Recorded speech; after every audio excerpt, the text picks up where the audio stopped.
Hi and welcome back to my channel, and this week the Genisys System 12 volt battery turns into an acid spewing geyser. So, as you know from a previous episode, my AGM batteries, they were completely and utterly discharged and needed replacing.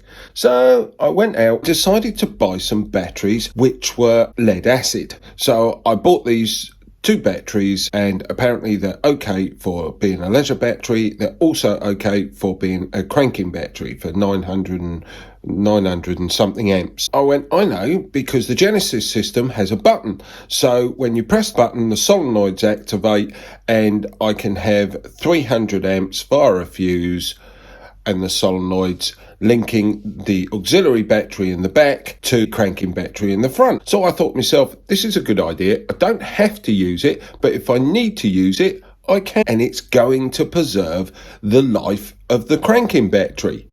So it rained over the weekend. I thought to myself, I see all this rain, all this water, and I thought to myself, remember there's no water in here, none at all. I thought to myself, perhaps it came in, because you can see the wetness on here, perhaps it came in through the doors.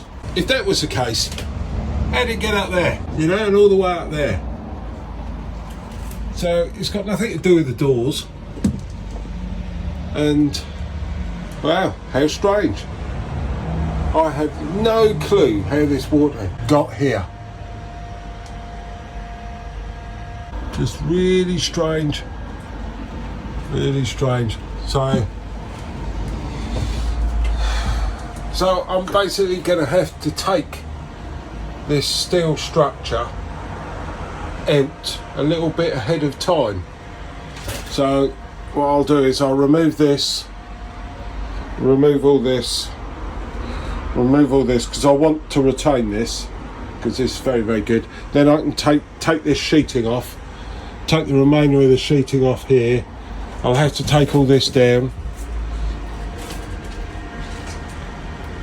take the rest of it down there. You can see here, well, I say here, let's try moving a few things around. You can see here, right, you can see where the two are separated. So what I'll probably do is I'll probably take this section down, and then I can have a look. Because the stupid thing is I pulled the aerials out, because you think to yourself, oh, this is where the water's coming, because the solar panels are above us. I pulled, did I pull an aerial out, or did I cut that? No, I pulled this aerial out and just allowed this cable to come down. And there was, as you can see, like that one, there was an aerial there, and I've cut a hole so I could get this one down. The other one came down, so I joined it with a chocolate, so it was already cut. So yeah, so there are the two holes, there and there, and they're bone dry, and the cables are bone dry as well. The floor is dry, but unfortunately at the back here you can still see the floor's wet here, and my tool bag got wet, all the batteries got wet, as you can see. This is over 24 hours ago. This is just a kneeling mat filled up with water. Luckily it was over the top of this, otherwise that would have been full of water. But you can see where the splashing happened on this. So yeah, I have. And on here, I had that charger that I use for my bike. Now it's a variable voltage, variable amperage charger. So of course, I had it going into this, which then went into that, which then went into this, which then the jump leads were on here. It's interesting. And my jump lead is broken. Cool. Superb, but it's still connected. How strange. So the only thing I can think of is behind that, where all these wires come down and they go through there. right, is the emergency blue flashy light bar. One of them's broken at the end. The only thing I can think of is it filled up with water and it came in.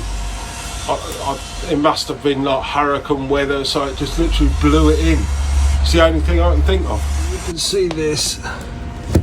See, this was soaked, it really was. You can see all the discoloration on the brass terminal. Still see it's a little bit wet. I was saying it was drawing ampage. Now if I turn it on, you see it lights up and it runs. It was doing 16 amps, but I don't know if I should trust it or not. But it says it's not drawing any ampage, but I don't know. We'll see. So I couldn't work this out. Something just didn't make any sense, right? So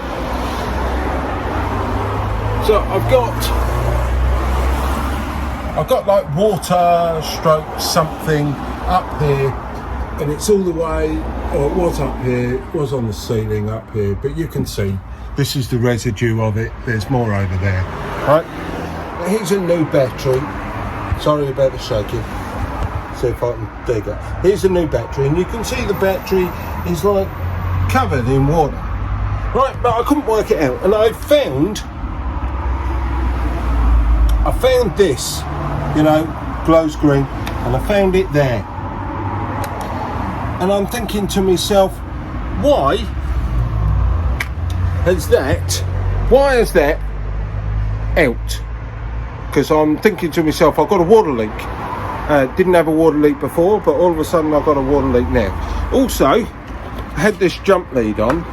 Look, it's completely, and normally they crack here. There's no cracking at all. The metal spring has just unfolded. Why? It didn't affect this one. This is a brand spanking new battery. All I want to do is just top it up, right? So, what's the one thing I haven't taken out?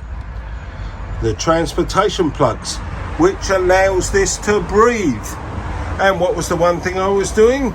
Charging it up to maximum charge and leaving it there. What's the one thing that lead acid batteries do? They bubble. Too much pressure. This popped out. Covered everything in battery acid. What more could you ask for? So now we've ascertained the whole of the well, not quite the whole, but a good 20% of my van is now covered in battery acid. Yeah, well, at least I've found the leak. Moral to this story is, make sure you take the transportation plugs out. Can't believe it. What's the chances of that? I made a stupid mistake. See, if I'd have thought about it, it would have been obvious that it was battery acid. Have a look at this. Look, all my tools which have had acid spilt on them. And also the connectors here. See, they've really badly tarnished. See, they're really bad tarnished. They're normally quite bright, So yeah, that accounts for it. Thanks for watching my channel. Please give me a thumbs up and subscribe. It's completely free.